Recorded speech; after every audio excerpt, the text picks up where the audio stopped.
تو جنت کے حال کیا چھپ سکتے میرے آقا سے پوچھا سیدہ نے، بابا سب سے پہلے جنت میں کون جائے گا؟ بلا توقف کا فرمایا بیٹی تیرے بابا سب سے پہلے جنت میں جائے گا۔ سب سے پہلے کون جنت میں جائے گا؟ کہتے ہیں بابا محمد رسول اللہ۔ سیدہ نے فوراً دوسرا سوال کیا، عورتوں میں کون جائے گا؟ عورتوں میں کون جائے گا؟ فرمایا عمران کی بیٹی مریم عورتوں میں جنت میں سب سے پہلے جائے گی۔ سیدہ کا کھلا ہوا چہرہ، وہ جو کلی ہے گلشن مصطفیٰ کی، کلی کی شان دیکھو تب گلشن سمجھ میں۔ کیا بات رضا، کیا بات رضا، یہ کلی کا ذکر ہو رہا ہے، کیا بات رضا۔ کہا بابا عورتوں میں کون جائے گا؟ تو فرماتے ہیں مریم عمران کی بیٹی جائے گی۔ سیدہ کے چہرے پہ کوئی رنگ آیا، پوچھا بیٹی تمہارے چہرے پہ رنگ؟ عرض کی بابا جب آپ نے مردوں میں اپنا نام لیا تو مجھے خیال ہوا کہ جب عورتوں کا ذکر کروں گی تو آپ میرا نام لیں گے۔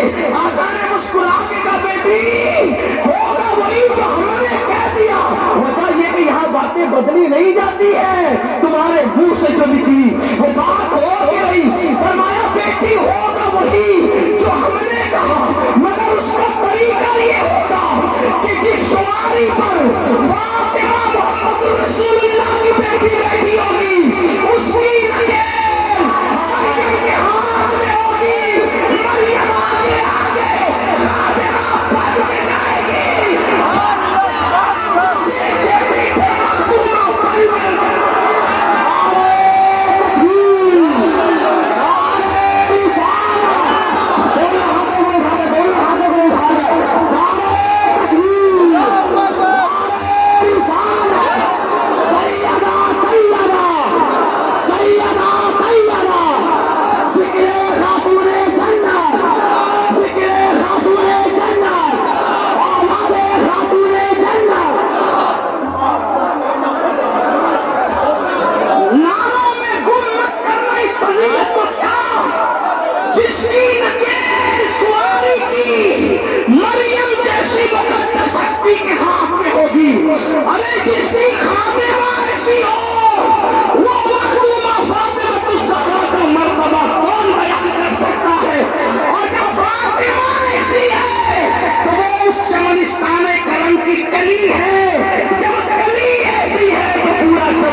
رسول اللہ کی شان کیا بات رضا، کیا بات رضا۔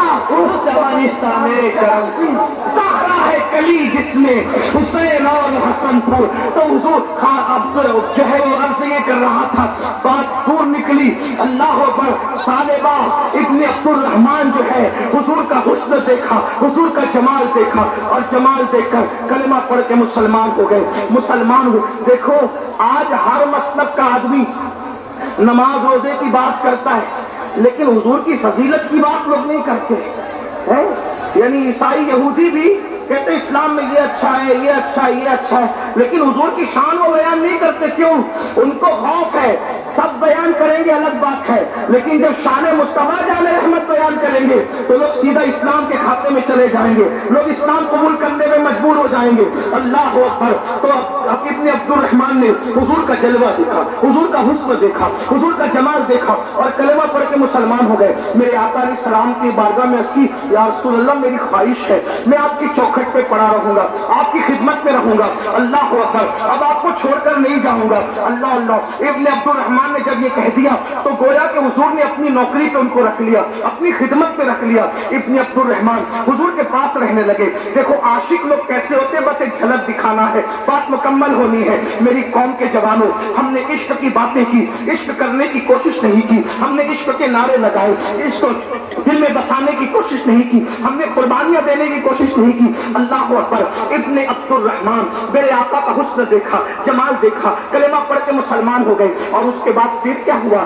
اللہ اکبر۔ ابن عبد الرحمن حضور کی چوکھٹ پہ پڑے رہنے لگے۔ کیا نصیبیں ہیں ان کے بھی جو نبی کی چوکھٹ پہ پڑے رہتے ہیں۔ اللہ اکبر۔ جسے چاہا در پہ بلا لیا، جسے چاہا اپنا بنا لیا۔ یہ بڑے نصیب کے ہیں فیصلے، یہ بڑے کرم کے ہیں فیصلے، یہ بڑے نصیب کی بات ہے۔ لیکن اب ایک دن ایسا ہو گیا، اب دھیان سے سننا میرے جوانوں، ایک دن ایسا ہو گیا کہ میرے آقا نے ابن عبد الرحمن کو کوئی کام دیا۔ ابن عبد الرحمن جاؤ فلاں کو بلا کر لاؤ۔ ابن ابن عبد الرحمن گئے اور جا کے کسی کو بلانے لگے. راستے میں ایک حادثہ ہو گیا.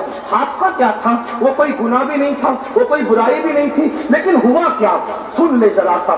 اللہ اکبر. راستے میں جا رہے تھے کسی کام سے, ایک عورت کو دیکھا کہ وہ غسل کر رہی ہے. ایک عورت پر نظر پڑ گئی, نظر ڈالی نہیں, نظر پڑ گئی, وہ غسل کر رہی ہے. اب اس پر زبان حیا کیا تبصرہ کرے, اس پر زبان حیا کیا بات کرے. اللہ اکبر. کہ کوئی نہا رہا ہو, کوئی غسل کر رہا ہو, منظر کیا ہوگا اس پر کوئی بولنے کی ضرورت نہیں. عقل مندوں کی محفل ہے, سمجھداروں کی محفل ہے, پڑھے لکھوں کی محفل ہے. اللہ اکبر. ابن عبد الرحمن کی نظر ایک غسل کرنے والی نہاتی ہوئی عورت پر پڑ گئی, لیکن ایک ہی نظر پڑی تھی کہ ابن عبد الرحمن نے فوراً اپنی نظر کو پھیر لیا. نظر پھیرنا تھی کہ فوراً دل میں خیال آیا. اب عشق کی اصل داستان یہاں سے شروع ہوتی ہے اور عنوان مکمل ہوتا ہے. ابن عبد الرحمن کی نظر ایک نہاتی ہوئی غسل کرتی ہوئی لڑکی پہ پڑی اور انہوں نے نظر فوراً پھیر لیا. نظر پھیرا, فوراً خیال آیا, او ابن عبد الرحمن, تیرا تو محبوب ہے, تیرا تو آقا ہے, وہ خوبصورت آقا, وہ پیکر حسن و جمال, وہ حسن کامل, وہ حسن خوباں, وہ سراپا حسن و جمال, تو نے ان کے ہوتے ہوئے ایک لڑکی پہ نظر پڑ گئی. اب بتا, اب یہاں جہنم کی بات نہیں, جنت کا تذکرہ نہیں. عاشق لوگ جنت اور جہنم سے اوپر اٹھ کے بات کرتے ہیں. اگر کسی کو برا لگے تو ہاتھ جوڑ کے معافی چاہتا ہوں, میری باتیں سمجھ میں آئے تو قبول کرنا, ورنہ یہاں سے چھوڑ کے چلے جانا. یعنی بات یہی چھوڑ کے جانا, کوئی مناظرہ مباحثے والا آدمی نہیں. میں صوفیہ کا قادری غلام غوث پاک کی چوکھٹ کا کتا ہوں, لیکن بات اتنی یاد رکھنا, کوئی مباحثے کی بات نہیں. اہل عشق جنت اور جہنم سے اوپر اٹھ کے بات کرتے ہیں. وہ کہتے ہیں جہنم اپنی جگہ, جنت اپنی جگہ. ہمیں تو یار کے دل کا خیال رکھنا ہے. یاد رکھیں, اللہ اکبر, یار کے دل کا خیال رکھنا ہے. ابھی حضرت ابن عبد الرحمن کو جنت اور جہنم کا کچھ معاملہ یاد نہیں آیا. یاد کیا آیا؟ عشق تھا, عشق. ابن عبد الرحمن, تو نے ایک لڑکی پر نظر پڑ گئی, اگر اس گناہ کی خبر, پھر کہتا وہ گناہ نہیں تھا کیونکہ نظر پڑی اور پھیر لیا, نظر ڈالی تو نہیں. یہ تو عین نے کی, یہ تو عین نے کی ہے کہ کسی پر غلط منظر پہ نظر پڑے اور آدمی نظر پھیر لے کے اللہ دیکھ رہا ہے. یہ تو عین نے کی, بلکہ اس پہ بشارت ہے. ایک مرتبہ اللہ کے رسول نے جنت نعیم کی فضیلت بیان کی کہ جنت نعیم یہ ہے, یہ ہے, یہ ہے. تو صحابہ نے کہا حضور یہ کس کو ملے گی؟ تو آقا فرماتے صلی اللہ علیہ وسلم کہ کسی کے حسن پہ نظر پڑے اور آدمی یہ سوچ کر نظر پھیر لے کہ اللہ دیکھ رہا ہے, ایسے بندوں کو اللہ بے حساب جنت نعیم میں داخل فرمایا. یہ تو عین نے کی ہے. غلط منظر کو دیکھ کر کے, غلط منظر کو دیکھ کر کے نظر پھیر لینا کہ جنت نعیم ملے گی, بے حساب ملے گی. اس لیے کبھی اکیلے میں ہو, تنہائی میں ہو, کوئی ایسا منظر نظر آئے تو یہ سوچ کر نظر پھیرنا جنت نعیم کی بشارت ہے.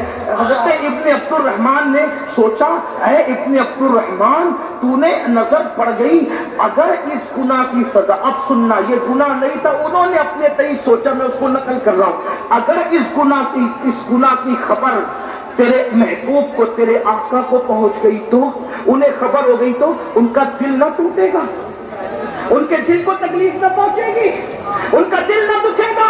تو فوراً نظر اٹھائی آسمان کی طرف, رونے لگے, اے اللہ مجھے معاف کر دے, میں توبہ کرتا ہوں, مجھے معاف کر دے, اور اگر میری معافی نہیں ہے تو تو جو چاہے سزا دے دے. عشق والوں کی بولی دیکھو, اللہ یا تو مجھے معاف کر دے یا میرے گناہ کی سزا جو چاہے دے دے, لیکن مولا میرے محبوب کو اس گناہ کی خبر مت ہونے دینا, کیونکہ میں بڑے سے بڑا عذاب برداشت کر سکتا ہوں, بڑے سے بڑی تکلیف سہن کر سکتا ہوں, لیکن محبوب کا دل ٹوٹے یہ مجھے گوارا نہیں, محبوب کے دل کو تکلیف پہنچے یہ مجھے گوارا نہیں. لیکن مسلمانوں, اے میری قوم کے جوانوں, پھر آگے کیا ہوا؟ وہ رسول اللہ سے ملنے نہیں گئے, حضور سے ملاقات کرنے نہیں گئے, واپس لوٹ کر نہیں گئے, بلکہ ابن عبد الرحمن مدینہ منورہ سے غائب ہو گئے. اب میرے آقا نے کبھی پوچھا, کہاں ابن عبد الرحمان. صحابہ کہتے ہیں آقا پتہ نہیں وہ کہاں ہے, اس کے گھر والے بھی کچھ نہیں بتا پاتے ہیں, اس کے دوست احباب بھی کچھ نہیں بتا پاتے. ایک دن گزرا, 2 دن گزرا, 3 دن گزرا, ہفتہ 2 ہفتہ, یہاں تک صاحب کتاب التوابین لکھتے ہیں 40 دن گزرے اسی حالت میں. ایک دن میرے آقا نے اللہ اکبر حضرت فاروق اعظم کو اور سلمان فارسی کو دونوں سے فرمایا اے عمر اور اے سلمان تم دونوں جاؤ, ابن عبد الرحمان فلاں جنگل کے اندر ایک غار میں بیٹھ کر رو رہا ہے, اور وہ صرف رو رہا ہے. 40 دن سے نہ کھایا ہے, نہ پیا ہے, نہ سویا ہے, بس ایک ہی دھن ہے اس کو, جاؤ اس کو میرے پاس بلا کر کے لاؤ, اس کو میرے پاس لے کر کے آؤ. اللہ اکبر.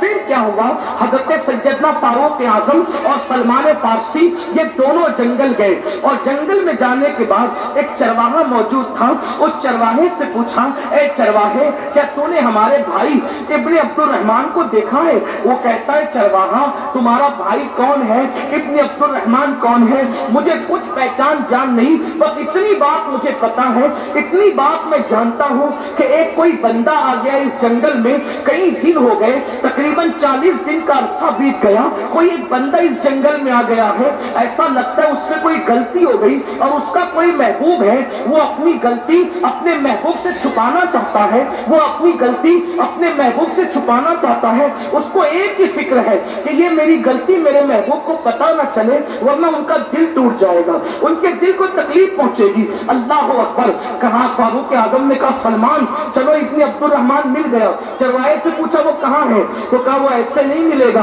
وہ رات کو جنگل میں نکل کے آتا ہے اور روتا ہے, اور آواز بلند ہوتی ہے تو یہ ہوتی ہے اللہ مجھے معاف کر دے یا سزا مل جائے, لیکن میرا گناہ میرے محبوب کو پتا نہ چلے, میرے محبوب کو اس کی خبر نہ پہنچے, ورنہ ان کا دل ٹوٹ جائے گا, ان کے دل کو تکلیف پہنچے گی. اللہ اکبر.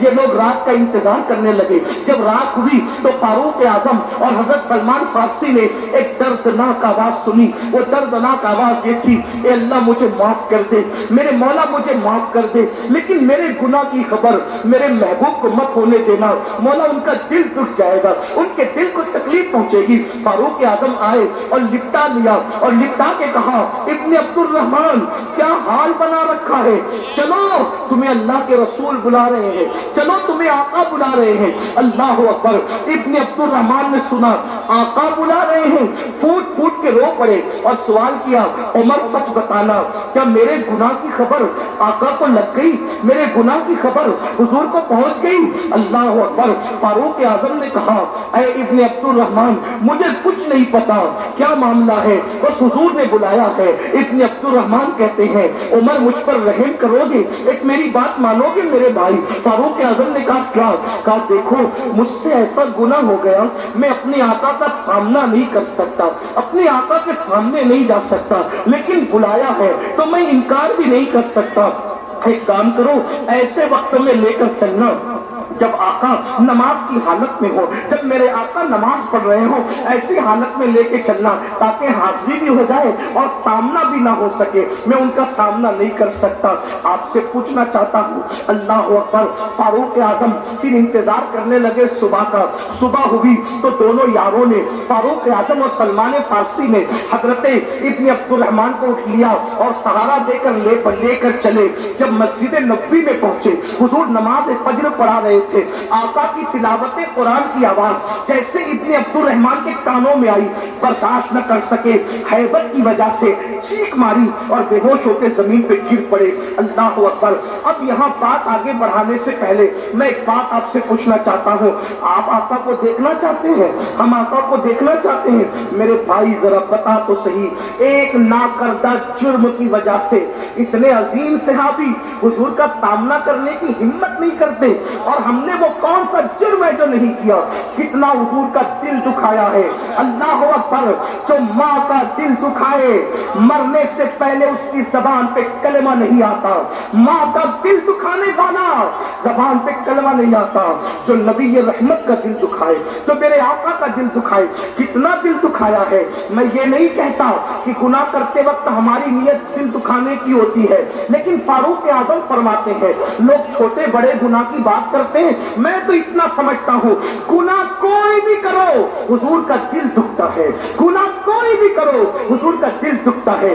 یہ میری بہنیں جو ہزاروں کی تعداد میں یہاں بیٹھی ہے، اے میری قوم کی شہزادیوں، جب تم گلے میں دوپٹے کو مفلر کی شکل میں لٹکا کر بازار میں گھومتی ہوگی تو رسول اللہ کے دل پر کیا گزرتی ہوگی؟ ٹیوشن کے نام پر، کوچنگ کے نام پر، پکنک کے نام پر جب عورتیں بے پردہ گھومتی ہوگی رسول اللہ کے دل پہ کیا گزرتی ہوگی؟ مسجدیں ویران ہوتی ہوگی حضور کے دل پہ کیا گزرتی ہوگی؟ کانوں میں ایئر فون لگا کر گانے سنتے ہوں گے حضور کے دل پہ کیا گزرتی ہوگی؟ چہرے سے داڑیاں مڈا مڈا کر کٹروں میں پھکوانے والوں جب تمہارے چہروں پہ وستورا چلتا ہوگا حضور کے دل پہ کیا گزرتی ہوگی؟ سوچا کبھی سب کے دل کا خیال کیا، اپنے نبی کے دل کا کیا خیال کیا؟ وہ نبی جو سردی کی لمبی لمبی راتوں میں ہماری پیدائش سے پہلے ہماری مغفرت کی دعا کرتے تھے۔ ام المومنین عائشہ صدیقہ کہتی ہے جب کھڑے رہتے تھے تو پیر سوج جاتے تھے اور اتنے سوج جاتے تھے ایسا لگتا تھا جیسے پھٹ کر اس سے خون نہ نکلنے لگے۔ میں کہتی آقا میرے ماں باپ آپ کے قربان، آقا بس بھی کیجئے نا۔ آقا فرماتے عائشہ میری امت گنہگار ہے، میری امت گنہگار ہے، بتاؤ ہماری ماں ہمارے لیے نہیں روئی، ہمارا باپ ہمارے لیے نہیں رویا، ہماری پیدائش سے 1400 سال پہلے جو ہماری بخشش کی فکر میں پوری پوری رات جاگتے رہے وہ سید المعصومین اپنی فکر کی بجائے اپنی امت کی فکر آج اس نبی رحمت کا دل دکھا رہے ہو۔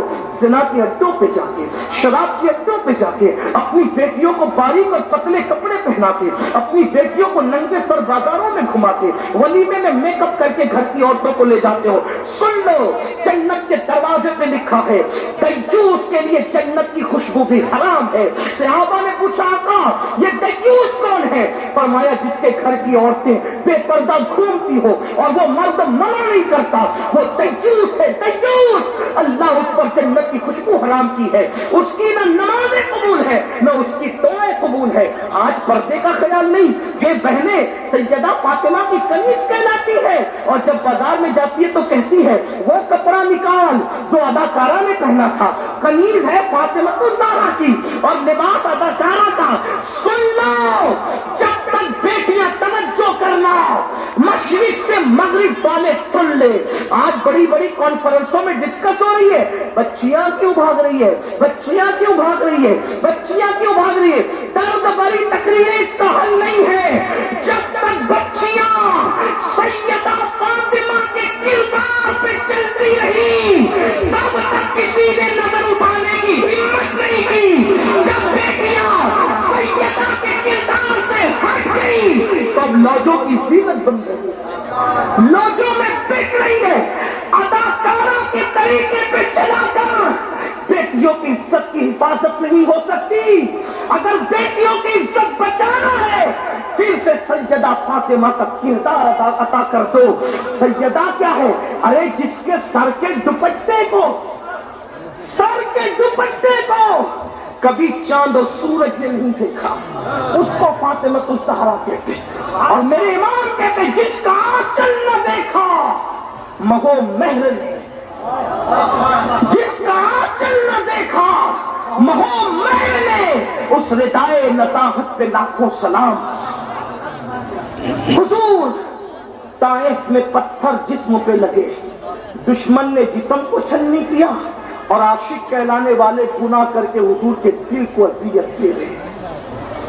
کیا منہ لے کے جاؤ گے حضور کا دیدار کرنے؟ ابن عبد الرحمن حضور کی بارگاہ میں پہنچ کے بے ہوش ہو گئے، ہمت نہیں تھی سامنا کرنے۔ ڈاکٹر اقبال کا ذکر ہو رہا تھا، اقبال سے کسی نے کہا اقبال تم جرمنی برطانیہ تک کا سفر کرتے ہو، مدینہ منورہ کیوں نہیں جاتے؟ اقبال نے کہا جاتا ہوں، جا سکتا ہوں، جا بھی سکتا ہوں، لیکن اس لیے نہیں جاتا کہ میں سوچتا ہوں کہ جاؤں گا تو حضور کو منہ کیا دکھاؤں، منہ لے جانے کی ہمت کیا ہوگی۔ پیر نصیر الدین نصیر کہتے ہیں شرم اسیاں سے نہیں سامنے جایا جاتا، یہ بھی کیا کم ہے تیرے شہر میں آئے ہوئے۔ مجھے ہماری جماعت کے بہت بڑے عالم نے بتایا، پتہ نہیں کہاں تک انہوں نے سچ بتایا کہاں تک انصاف کیا، لیکن بڑے عالم سے میں ان کی بات نقل کر رہا ہوں۔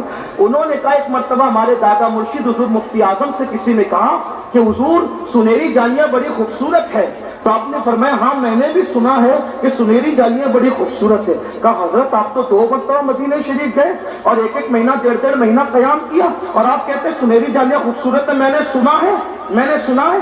فرمایا ہاں اس لیے کہ مجھے وہاں تک جانے کی ہمت ہی نہیں ہوتی تھی کہ میں حضور کو کیا منہ دکھاؤں گا، حضور کو کیا منہ. آپ مجھے بتائیں اللہ اوپر ایسے بڑے بڑے بزرگ میرے آقا علیہ السلام کو منہ دکھانے کی ہمت نہ کرے اور ہم نعرے لگاتے قبر میں آقا کا دیدار ہوگا، قبر اللہ کرے دیدار ہو اور خیر سے ہو. لیکن آپ سے پوچھتا ہوں اگر قبر میں حضور کا دیدار ہوا اور حضور علیہ السلام نے فرمایا ظالم چہرے سے داڑھی مڈا کر مجھے تکلیف پہنچاتا تھا، نمازوں کو ترک کر کے مجھے تکلیف پہنچاتا تھا، اور اللہ نہ کرے 1000 بار نہ کرے اللہ کسی دشمن پر بھی وہ وقت نہ لائے، دشمن بھی وہ دن نہ دیکھے، حضور چہرہ پھیر کر کے قبر سے واپس چلے جائے، مجھے بتاؤ کس سے مدد مانگو گے، کس کو دعائی دو گے، کس کی دعائی دو گے، کس کے دروازے پہ دستک دو گے؟ اللہ اکبر. جب سب دروازے بند ہو جاتے ہیں تو حضور کا کرم ہوتا ہے. ماں جب ایک لوتے کو چھوڑے آ کہہ کے بلاتے یہ ہے، باپ جہاں بیٹے سے بھاگے لطف وہاں فرماتے یہ ہے، بندے کو مرکز میں کھپک کر میٹھی نیند سلاتے یہ ہے، ٹھنڈا ٹھنڈا میٹھا میٹھا پیتے ہمیں پلاتے یہ ہیں. بتاؤ جب وہی رسول روٹ جائے ناراض ہو جائے اور منہ پھیر کر کے چہرے اندر پھیر کر کے قبر سے واپس چلے جائے.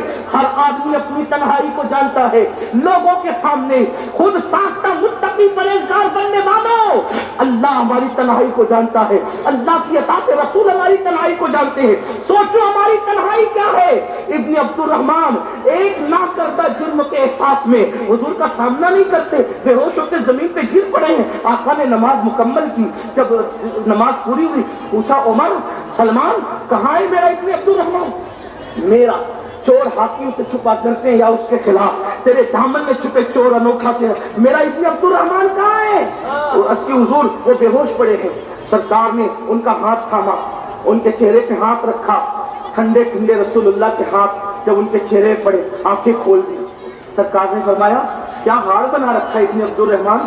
عرض کی یا رسول اللہ میرے پورے جسم میں اب خون نہیں رہا، ایسا لگتا ہے جیسے چوٹیاں چل رہی ہیں. اور بڑی سادگی سے پوچھا آقا میرے گناہ کی آپ کو خبر تو نہیں ہے نا، میرے گناہ کی خبر آپ تک تو نہیں پہنچی نا؟ سرکار فرماتے ہیں ابن عبد الرحمن میں تجھے ایک ایسی آیت پڑھا دوں، میں تجھے ایک ایسی آیت پڑھا دوں، اگر اس آیت کو کوئی صدق دل سے پڑھ لے کتنا بھی گنہگار ہو اللہ اس کو بخش دیتا ہے، معاف کر دیتا ہے. حضور نے ان کا ہاتھ پکڑ کے آیت پڑھائی. میں بھی سنت پر عمل کرتے ہوئے آیت پڑھتا ہوں، آپ بھی پڑھ لیں. سرکار نے فرمایا پڑھو ربنا آتنا فی الدنیا حسنہ وفی الآخرۃ حسنہ وقنا عذاب النار. سرکار نے یہ آیت پڑھائی، فرمایا جو اس آیت کو پڑھے گا اللہ اس کی مغفرت کر دیتا ہے. لیکن ابن عبد الرحمن کہتے ہیں مگر یا رسول اللہ میرا جرم بہت بڑا، میرا جرم بہت. آقا نے میں لے جاؤ ان کو گھر پہنچا دیں. گھر پہنچ گئے، 1 دن 2 دن 3 دن 4 دن ہفتہ گزرا. سرکار علیہ السلام نے حضرت سلمان سے فرمایا سلمان کیا حال ہے؟ عرض کی یا رسول اللہ ابن عبد الرحمن زندہ نہیں رہے گا، وہ مر جائے گا. اب وہ زندہ نہیں رہے گا، وہ نہیں بچے گا، نہ کھاتا ہے نہ پیتا ہے، پتہ نہیں کیا ہو گیا. بس ایک ہی بات کہتا ہے اللہ مجھے معاف کر دے مگر میرے گناہ کی خبر میرے محبوب کو مت ہونے دے، میرے گناہ. بس ایک ہی آقا، اب میرے آقا کریم آقا اللہ اکبر سننا کیسے کریم ہے، کیسے کریم ہے، کیسے کریم ہے. اللہ اکبر فرماتے چلو آج اس کے گھر چلتے ہیں اور آج اس کا دل خوش کر دیتے ہیں چل کے. یعنی یہ بتا دیتے ہیں کہ اس حضور اس سے ناراض نہیں ہے. گئے سیدھا ان کے بستر پہ بیٹھ گئے، بستر پہ سرے بالی انہیں رحمت کی ادا لائی ہے. حال بگڑا ہے تو بیمار کی بن آئی ہے، ان کی زلفیں نہیں رحمت کی گھٹا چھائی ہے، ان کے ابرو نہیں تو قبلوں کی یکجائی ہے. اور حال یہ ہے آج جو ہے کسی پر نہیں کھلنے دیتے، کب وہ چاہیں گے میری حشر میں رسوائی ہو. اللہ اکبر. بستر پہ آ کے سرے بالی بیٹھ گئے، پیشانی پہ ہاتھ رکھا. کیا حال ہے ابن عبد الرحمن؟ بندہ پرور غریب نواز آقا میرے گناہ کی خبر تو آپ کو نہیں ہوئی. سرکار نے ان کا سر اٹھایا اور سر اٹھا کر اپنی گود میں رکھا. ہائے ہائے کیا نصیب ہے میرے نبی کے یاروں کے. اگر نالین مل جائے آقا کی سر پہ رکھ کر ہم فخر کریں کہ ہاں تاجدار ہم بھی ہیں، لیکن وہاں حضور نے ان کا سر اٹھا کر اپنی گود میں رکھا. لیکن ہائے رے عشق رسول، واہ رے عشق رسول، واہ رے غیرت عشق رسول. ابن عبد الرحمن نے نبی کی گود سے اپنا سر دھیرے دھیرے کھسکا کر زمین پہ گرا لیا. جب زمین پہ گرایا تو آقا نے پوچھا ابن عبد الرحمن تو نے اپنا سر زمین پہ میری گود سے کیوں گرایا؟ تو رو کے کہتے آقا آپ کی گود بہت مقدس ہے، آپ کی گود بہت مقدس ہے، اور میرے سر میں یہ جو آنکھیں، یہ پاپی آنکھیں آپ کی گود میں رہنے کی حیثیت نہیں رکھتی. محب اور محبوب کے درمیان یہی باتیں ہو رہی تھی کہ بلبل سدرہ زمین پہ آئے. عرض کی یا رسول اللہ، اللہ آپ کو سلام کہتا ہے، اور اللہ پاک ارشاد فرماتا ہے کہ ابن عبد الرحمن نے آپ کے دل کا خیال کرتے ہوئے ایک ناکردہ جرم کی وجہ سے اتنے روئے اتنا آنسو بہایا. واللہ اگر وہ صحیح معنی میں گنہگار بھی ہوتے، گنہگار تو ہے نہیں، لیکن اگر صحیح معنی میں ہوتے بھی، اللہ یہاں تک فرما رہا ہے کہ ابن عبد الرحمن نے آپ کے دل کا خیال کرتے ہوئے اتنے آنسو بہائے کہ اگر قیامت کے دن وہ پوری دنیا کے انسانوں کے برابر بھی جرم لائے گا تو اللہ اس کو بخش دے گا. جس کو آپ کے دل کا خیال ہو، قدرت کو اس کا خیال نہ ہو، آپ کے لیے وہ اتنا رو چکے کہ اگر وہ سارے انسانوں کے برابر بھی گناہ اور پاپ لائے تو بھی اللہ بخش دے گا. میرے آقا نے فرمایا صحابہ سے، اے ابن عبد الرحمن دیکھو تمہارے لیے کیا بشارت آئی آسمان سے. طاقت نہیں تھی، پوری طاقت اکٹھا کی اور اٹھ کر کے بیٹھ گئے، اور بیٹھ کے کہا میرے اللہ نے کیا کہا؟ اللہ کا فرماتے ہیں ابن عبد الرحمن، اللہ فرماتا ہے کہ تو نے میرے محبوب کے دل کا خیال کر کے اتنے آنسو بہا لیے، اگر تو ساری دنیا کے برابر بھی جرم لاتا تو اللہ تجھے بخش دیتا. اتنا سننا تھا، چیخ ماری میں نے کیا کیا اور میرے یار نے کیا کیا، چیخ مار کے زمین پہ گر پڑے. صحابہ نے اٹھانے کی کوشش کی. یہ عشق والوں کا حال ہے. آج سب کا خیال، نبی کے دل کا کوئی خیال. شادیوں میں ڈی جے ہم بجائے، اللہ اوپر جائز ہم مانگے، اللہ اوپر جہالت کی لعنت میں ہم پھرتے رہے. کہاں ہو مسلمانوں؟ ابن عبد الرحمن زمین پہ گر پڑے. صحابہ نے اٹھانا چاہا، آقا روتے ہوئے فرماتے ہیں رہنے دو، ایک ناکردہ جرم کے احساس نے اس کی جان لے لی ہے، اب وفا کا صلہ کیا ملتا ہے؟ آقا فرماتے ہیں اس کو غسل دو، کفن پہناؤ، اور جنازہ تیار ہو تو مجھے خبر کرنا، ہم خود اس کے جنازے میں آئیں گے. لوگ کہتے ہیں عاشقوں کی قبر میں آتے ہیں، ارے سچا عاشق تو بن، حضور کے دل کا خیال تو کر، پھر وہ جنازے میں بھی آ سکتے ہیں. ان کے کرم کی بات ہے، ان سے کرم کی، جنازہ تو دور ہے، موت کے وقت سہانے بھی آ سکتے ہیں. ارے موت کے آئینے میں اپنا جلوہ دکھا سکتے ہیں. میرے امام کہتے ہیں جان تو جاتے ہی جائے گی، قیامت یہ ہے اب یہاں مرنے پہ ٹھہرا ہے نوارا تیرا. کہتے ہیں کہ حضور کا دیدار ہوتا ہے موت کے وقت، میں کہتا ہوں انہی کو ہوتا ہے جو آنکھوں کی حفاظت کرتے. میرے عزیز، اللہ اوپر آقا فرماتے ہیں غسل دو، کفن پہناؤ، جنازہ تیار ہو مجھے اطلاع کرنا، میں خود آؤں گا. اور پھر لکھا ہے صاحب کتاب التوابین نے، جب ان کے جنازے میں حضور آئے تو حضور انگلیاں رکھ کر چلتے، انگلیاں، پورا پیر نہیں رکھا جنازے میں، انگلیاں رکھ کے چلتے تھے. صحابہ نے پوچھا آقا آپ ایسے چل رہے، اس سے پہلے ایسے چلتے نہیں دیکھا. فرماتے جو میں دیکھتا ہوں تم نہیں دیکھتے، جو میں سنتا ہوں تم نہیں سنتے. آج ابن عبد الرحمن کے جنازے میں آسمان سے اتنے فرشتے آئے ہیں کہ مدینے کی گلیاں چھوٹی پڑ گئی ہیں، کہیں پیر رکھنے کے لیے جگہ نہیں ہے، اس لیے میں انگلیاں رکھ کے چل رہا ہوں. عاشق کا جنازہ ہے، بڑی دھوم سے نکلے. اللہ اکبر، یہ ہے عاشقوں کی شان. لیکن ہم نے عشق کی باتیں کی، ہم نے عشق کیا نہیں. اس کی سب سے بڑی وجہ ہمارے پاس سب ہے، علم نہیں ہے. علم کے بغیر عشق کیسے ہوگا؟ جو قوم وضو کا طریقہ نہ جانے، استنجا کا طریقہ نہ جانے، غسل کا طریقہ نہ جانے، پاکی ناپاکی کے مسائل نہ جانے، نماز کیسے پڑھتے یہ نہ جانے، اس کو یہ علم نہیں ہو تو وہ کیسے عاشق بنے گا؟ آؤ اس تعلیمی کانفرنس سے عشق اور علم دو عین کا پیغام لے کر کے جاؤ. عشق کے ساتھ جب علم آتا ہے تو پھر دنیا اتنی بلندی پر، انسان اتنی بلندی پہ جاتا ہے جہاں پر کسی کا تصور نہیں جاتا۔ آج سنیوں کو دو عین پہ کام کرنے کی ضرورت ہے، عشق اور علم۔ آؤ اپنے بچوں کو عالم بھی بناؤ، عاشق بھی بناؤ۔ آپ کہیں گے کیا فرق ہے؟ دیکھو، صرف عالم بنے گا عاشق نہیں بنے گا تو نبی کے علم کو گدی اور بیل سے تشبیہ دے گا، اور اگر عالم کے ساتھ عاشق بھی بنے گا تو کہے گا کہ تیرے دوستو اے بے گناہی سے ہے بری، حیراؤ میرے شام میں کیا کیا کہوں۔ اگر میرا حافظ بنا عاشق نہیں بنا تو حافظ ہو کر کے آیتیں ڈھونڈے گا کہ کس میں علم غیب کی نفی کس میں ہے، یہ آیتیں ڈھونڈے گا۔ اور اگر حافظ کے ساتھ عاشق بھی بنا تو کہے گا کہ پورا قرآن نبی کی ناک نظر آتا ہے۔ اللہ اکبر۔ اس لیے عین عشق کا ہے، علم کا ہے، اس پہ محنت کرو، لیکن یاد رکھو اپنے بچوں کو دنیاوی تعلیم بھی دو، ان کو انجینئر بناؤ، ٹیچر بناؤ، ڈاکٹر بناؤ، اللہ اکبر، اور ان کو آئی ایس بناؤ، آئی پی ایس بناؤ۔ یہ مت کہو ہمارے پاس پیسے نہیں ہے، جھوٹ مت بولو۔ اگر تمہارے پاس پیسے نہیں ہیں تو اتنے بڑے بڑے جلسے کیسے ہوتے ہیں؟ تمہارے پاس پیسے نہیں ہیں، اتنی بڑی بڑی شادیاں کیسے ہوتی ہیں؟ اگر پیسے نہیں ہیں، میں تو یہ کہتا ہوں بڑی معذرت کے ساتھ، سنیوں کو چاہیے، ہر جلسے میں ہم کہتے ہیں شادی کا خرچہ کم کرو، شادی کا خرچہ کم کرو۔ میں کہتا ہوں شادی کا خرچہ بھی کم کرو اور جلسوں کا خرچہ بھی کم کرو، جلسوں کو بھی سستا کرو، اور جلسوں کو سستا کر کے علم پر وہ پیسے خرچے کرو۔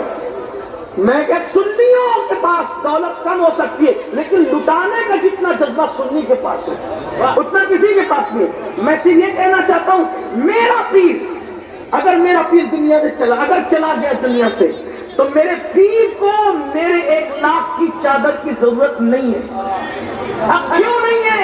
اس لیے نہیں ہے کہ جنت میں وہ ہے اور جنتی لباس اس کو مل چکا، اب اس کو کسی کپڑے کے ٹکڑے ہی کیا ضرورت۔ لیکن چادر چڑھانے سے منع نہیں کرتا کیونکہ پشتینی سنی ہو، نہ کنورٹڈ مسلمان ہو نہ کنورٹڈ سنی ہو، نسلن بعد نسل مسلمان، اور سنی بھی ویسا ہی ہوں۔ ہاں یاد رکھنا 41 پشتوں کا سنی ہو، یہ بات یاد رکھنا، ہاں یاد رکھنا۔ اس لیے چادر کا مخالف نہیں، 1 لاکھ کی مت چڑھاؤ، 1000 کی چادر چڑھا دو، اور 99,000 جو بچے وہ کسی یتیم کی اسکول اور کالج کی فیس اپنے پیر کے نام کے ایصال ثواب سے بھر دو۔ چادر پہ پیر صاحب جتنا خوش ہوں گے اس سے زیادہ اس فیل پہ خوش ہوں گے، یاد رکھنا۔ اور پھر ایک نسل کو پڑھاؤ گے 300 سال تک دیکھنا ہی نہیں پڑے گا۔ اگر کسی بیوہ کے سر پہ پیسہ بچا کے ڈال، میں منع نہیں کروں، چادریں ڈالو، چڑھے گی چادریں، لیکن اس شان سے چڑھے گی کہ 1 لاکھ کی نہیں 1000 کی چڑھے گی، اور 99,000 روپیہ قوم کے پیر کے ایصال ثواب کے لیے خرچ ہوں گے۔ امید ہے، اور جلسوں میں بھی ہر آدمی کو 50 اور 20 ہار ڈالنے کی بجائے 1 گلاب کے پھول پہ بھی اکتفا کر لو، یہ بات۔ اور آپ سے بات کہتا ہوں کہ نعت خانوں کو بھی اس کو بلاؤ جو عشق کے شعر بیچتا نہیں ہو، جو تاجر، یاد رکھنا، جو عاشق ہوگا وہ تاجر نہیں ہوگا، اور جو تاجر ہوگا وہ عاشق نہیں ہوگا۔ اس لیے کہ عشق میں جو چیز دی جاتی ہے اس کا صلہ نہیں مانگا جاتا، بلکہ ہاتھ جوڑ کے کہتے ہیں یار سے بتا کہ تو راضی ہے کہ نہیں ہے۔ اس لیے ایسے خطبہ کو بلاؤ جو نہ خطابت بیچتے ہوں، اور نہ ایسے شعرا کو بلاؤ کہ جو عشق مصطفیٰ کا سب، جو خود بیچارہ عشق سے ناری اور اپنے آپ پر نفس کا بھاری، وہ کیا آپ کو عشق کی لو دے سکتا ہے؟ عشق تو عاشق دے سکتے ہیں۔ اور یاد رکھنا، ان کو بلاؤ جو صرف فکر رضا کی بات نہیں کرتے پبلک کو خوش کرنے کے لیے، بلکہ واقعی فکر رضا کی پابند بھی ہو۔ اس اعتبار سے میرے امام نے تو یہاں تک فرمایا، کوئی نبی کی نعت پڑھے اور دل میں سوچے کہ مجھے شیرنی ڈبل ملنا چاہیے، تو گویا کہ اس نے اپنی نعت بیچ دی شیرنی کے بدلے۔ آئے تو یہ سوچے جو نبی کا صدقہ ملے گا نہ ملے تو دینے والا کون دیتا ہے؟ دینے کو منہ چاہیے، دینے والا ہے سچا ہمارا نبی۔ جو مانگ کے ملے اسے صدقہ رسول نہیں بلکہ بھیک کہا جاتا ہے۔ بھکاریوں کو مت بلاؤ اپنے مجمع میں، درویشوں کو بلاؤ جو مانگ کر نہیں بلکہ عطا کر کے جائے۔ جب جلسوں کا بوجھ ہلکا کرو گے تو انشاءاللہ پوری قوم میں انقلاب آئے گا، پوری قوم تبدیل ہوگی۔ اور تعلیم پر زیادہ خرچہ کرو، اور اگر نہیں پوری قوم کے لیے کچھ کر سکتے تو اپنے بچوں کے لیے کچھ کرو۔ ہمارے ماہرہ کے سرکاروں نے نعرہ دیا آدھی روٹی کھائیں گے، بچوں کو پڑھائیں گے۔ اگر آدھی روٹی کھانا پڑے تو آدھی روٹی کھاؤ مگر اپنے بچوں کو پڑھاؤ۔ تو یہ عید پر 4 ڈریس مت بناؤ، ایک ہی بناؤ، پیسہ بچا کر بچوں کو پڑھاؤ۔ صرف 10 سال محنت کی ضرورت ہے، ایک وقت وہ آئے گا اسلام اور اسلام نظر آئے گا۔ اس لیے کہ اللہ نے مسلمانوں کو اتنا ٹیلنٹ دیا ہے، اتنا ٹیلنٹ کسی کے پاس نہیں ہے۔ لوگ ہمارے ٹیلنٹ سے خوف زدہ ہے، اس لیے نہ پڑھنے دیتے، نہ تجارت کرنے دیتے، نہ سیاست کرنے دیتے، آپس میں ایسے الجھا رکھا ہے۔ اور ایک آخری بات یہ بھی کہہ دیتا ہوں، مسلمان آپس میں متحد رہے۔ مسلمان سے مراد جسے ہم مسلمان مانتے ہیں، ہاں جسے ہم مسلمان، فکر رضا کی روشنی میں جسے ہم مسلمان آپس میں متحد رہیں، لڑے نہیں، علماء متحد رہیں۔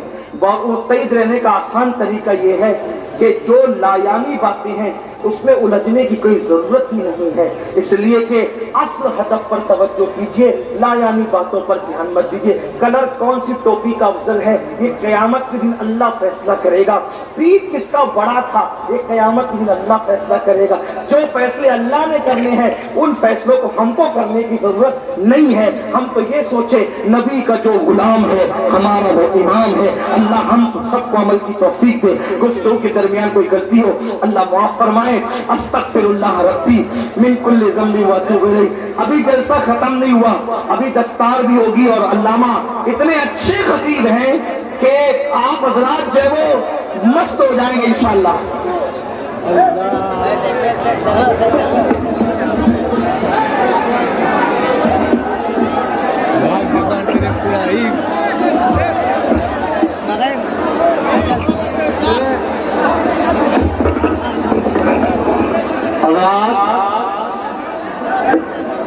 آپ لوگ بالکل اطمینان اور سکون کے ساتھ بیٹھ جائیں۔